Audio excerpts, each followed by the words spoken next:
नमस्ते दोस्तों, सुविचार हिंदी कहानियाँ में आप सबका बहुत बहुत स्वागत है। आगे बढ़ने से पहले यदि आपको यह स्टोरी पसंद आए तो प्लीज़ वीडियो को लाइक करें, शेयर करें और हमारे चैनल को सब्सक्राइब करना ना भूलें। और ऐसी शिक्षाप्रद और पारिवारिक कहानियाँ सुनने के लिए हमारे चैनल को ज़रूर से ज़रूर सब्सक्राइब करें। रात के 9 बज चुके थे। टीवी चैनल पर कौन बनेगा करोड़पति प्रोग्राम शुरू हो चुका था। मैं जल्दी से मेज पर खाना लगाकर प्रोग्राम देखने के लिए बैठना ही चाहती थी। तभी फ़ोन की घंटी बज उठी। आनंद प्रोग्राम छोड़कर उठना नहीं चाहते थे, सो मुझे फ़ोन की ओर बढ़ता देख बोले, मेरे लिए हो तो नाम पूछ लेना, मैं बाद में फ़ोन कर लूँगा। मेरे रिसीवर उठाते ही अजनबी आवाज़ कानों में पड़ी।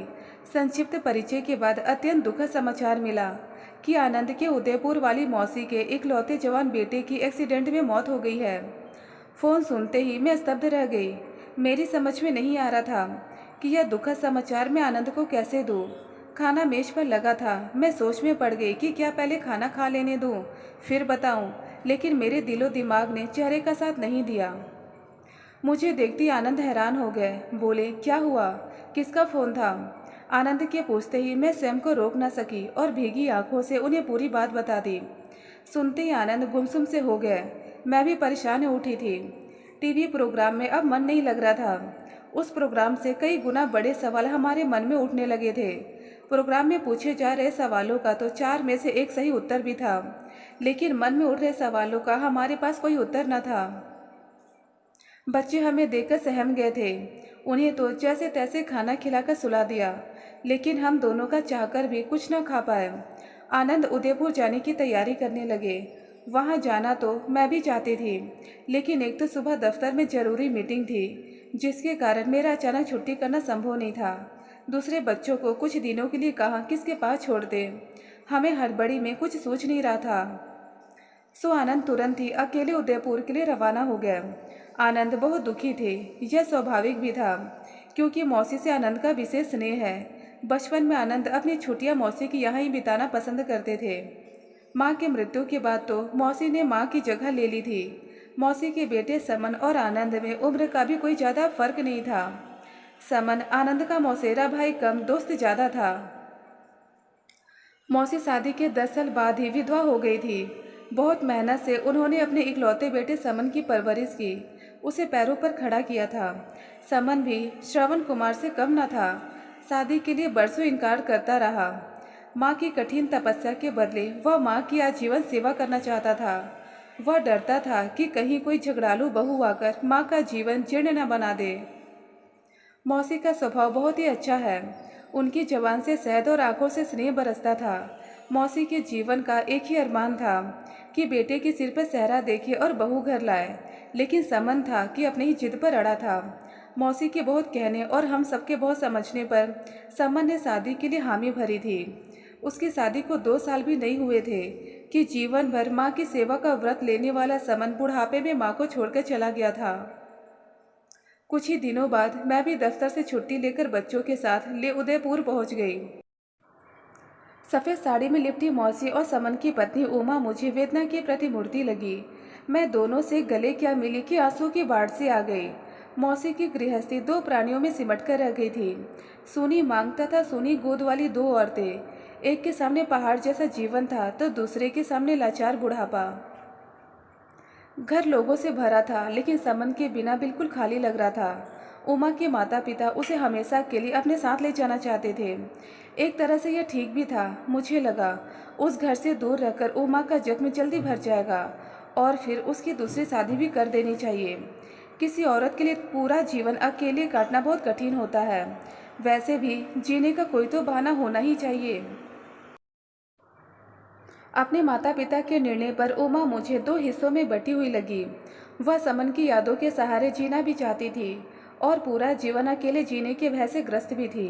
मौसी कुछ भी नहीं कह पा रही थी। जीने का बहाना तो उन्हें भी चाहिए था, जो अब मात्र उमा के रूप में था, लेकिन उमा के भविष्य की चिंता उन्हें चुप रहने पर भी मजबूर कर रही थी। फिर एक शाम दुखी मन से हम सब ने यही फैसला लिया कि उमा का लौट जाना ही उसके भविष्य को सुरक्षित कर पाएगा। आखिर एक बूढ़े पेड़ के साये में वह पूरा जीवन कैसे काट पाएगी। मौसी अब बिल्कुल अकेली हो गई थी। एक और मौसी का दुख और उनका अकेलापन मुझसे देखा नहीं जा रहा था, तो दूसरी ओर आनंद का अंदर ही अंदर टूटना मुझसे सहा नहीं जा रहा था। मेरे अंदर अजीब सी कश्मकश चल रही थी। एक शाम मैं अपनी कश्मकश से उबर ही आई और मैंने अपना फैसला सुना दिया। मौसी, आप अब यहाँ अकेली नहीं रहेंगी। यहाँ की हर चीज़ अमन की यादों से जुड़ी है, जो आपको जीने नहीं देंगी। मैं तो जीती ही रहूँगी बहू। मेरी मौत बहुत मुश्किल है। भरी जवानी में पति छोड़कर चले गए, मैं जीती रही। अब बुढ़ापे में बेटा छोड़ गया तो भी, कहते हुए वे फूट फूट कर रोने लगी। मैं भी स्वयं को रोक न सकी। बहुत देर तक कमरे में सन्नाटा छाया रहा। आपको जीना है, हमारे लिए जीना है, कहते हुए मैंने खामोशी तोड़ी। बहू, मेरे लिए परेशान होने की ज़रूरत नहीं। मेरी ज़िंदगी में अब बचा ही क्या है। मौसी जी, आप हमारे साथ चलेंगी, हमें आपकी ज़रूरत है, कहते हुए मैं मौसी के गले लग गई। मेरी बात सुनकर आनंद ने राहत की सांस ली थी। ऐसा उनके चेहरे के हाव भाव बता रहे थे। वे तुरंत बोल उठे, मौसी, मुझ में और समन में आपने कभी कोई फ़र्क नहीं किया। मैं आपका बेटा, अभी जिंदा हूँ। आपके पोते पोती हैं, बहू है। हम सबको छोड़कर आप यहाँ अकेले कैसे रहेंगी? क्यों नहीं बेटा, तुम सब मेरे अपने हो। तुम्हारे सिवा अब मेरा है ही कौन? लेकिन बेटा, मैं दुखियारी अब बुढ़ापे में तुम पर बोझ नहीं बनना चाहती। माँ बोझ नहीं हुआ करती। आप हमारे साथ चलिए, हम सब मिलकर आपका दुख बांटने की कोशिश करेंगे। फिर भी अगर आपको वहाँ अच्छा ना लगे तो लौट आइएगा, हम आपको नहीं रोकेंगे, मैंने अपनी बात रखते हुए कहा। हाँ मौसी, अभी आप हमारे साथ चल रही हैं, हम आपको यहाँ अकेला नहीं छोड़ सकते। बाद में आपको जैसा ठीक लगेगा। हमने आप पर छोड़ा। आनंद ने भी अपना फैसला सुना दिया था। जल्दी ही हम मौसी को साथ लेकर दिल्ली लौट आए। 2-4 दिन मौसी के साथ घर पर बिताकर मैंने दफ्तर जाना शुरू कर दिया। कई दिनों की छुट्टी के बाद मैं दफ्तर गई तो लंच टाइम में सब सहेलियां मिली और कई तरह के सवाल करने लगी। कोई मेरी छुट्टियों का कारण पूछ रही थी तो कोई समन के मृत्यु की खबर पर दुख जता रही थी। कोई उदयपुर के बारे में जानकारी चाहती थी। तभी बातों बातों में मैंने बताया कि मैं मौसी को साथ ले आई हूँ, अब वे हमारे साथ ही रहेंगी।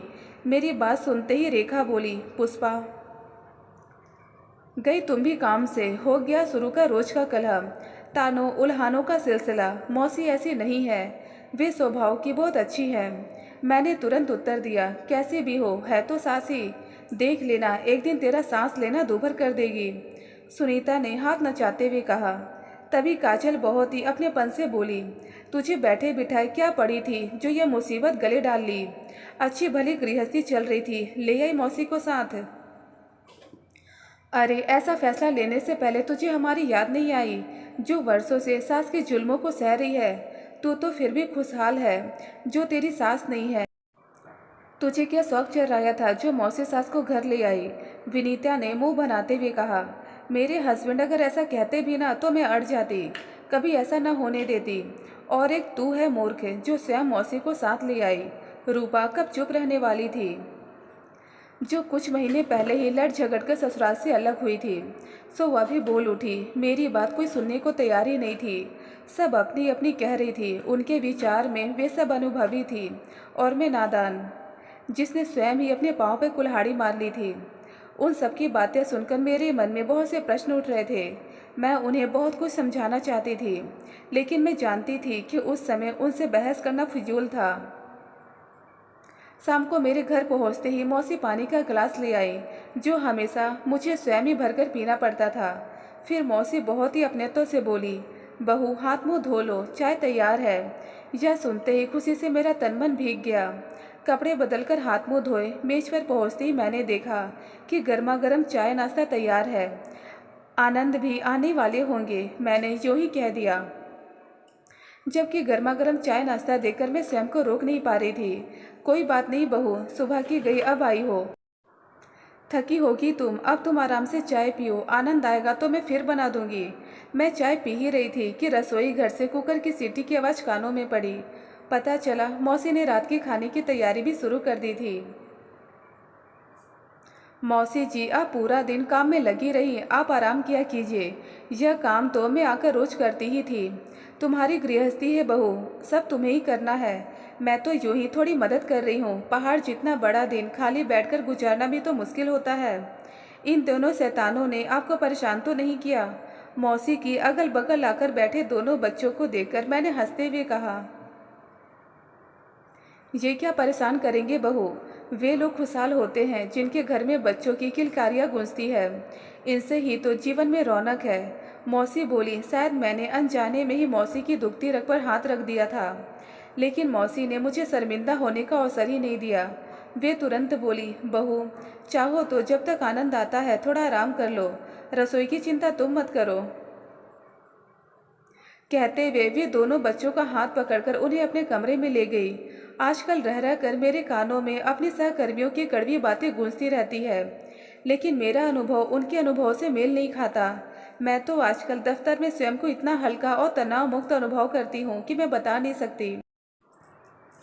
सुबह बिना किसी भाग दौड़ के दफ्तर पहुँचती हूँ क्योंकि मौसी घर पर ही है। बच्चों का स्कूल के लिए तैयार करने से लेकर नाश्ता बनाने तक वे बराबर मेरी मदद करती हैं। अब बच्चों के लिए दोपहर का खाना बनाने की भी ज़रूरत नहीं रही, क्योंकि मौसी उन्हें गर्मा गर्म खाना खिलाती है।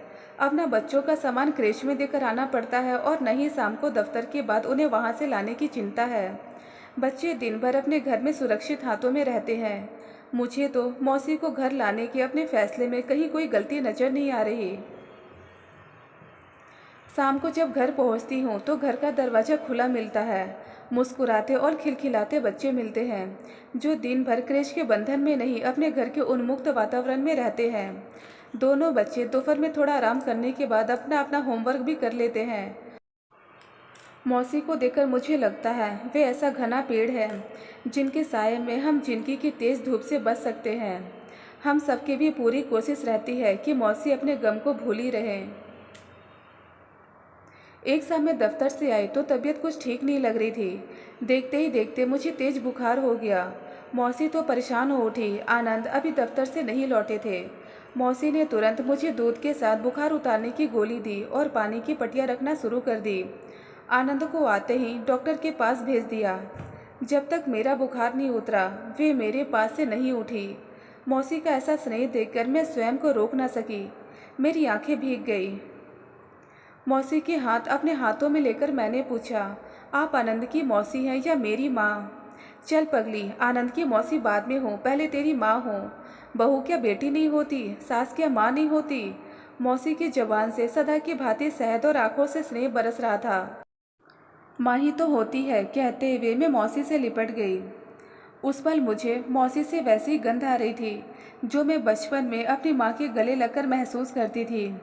यह यकीनन ममता प्यार की ही गंध थी जिसे मैं वर्षों बाद अनुभव कर रही थी। दोस्तों, ऐसी ढेरों कहानियाँ सुनने के लिए हमारे चैनल सुविचार हिंदी कहानियों को जरूर सब्सक्राइब करें।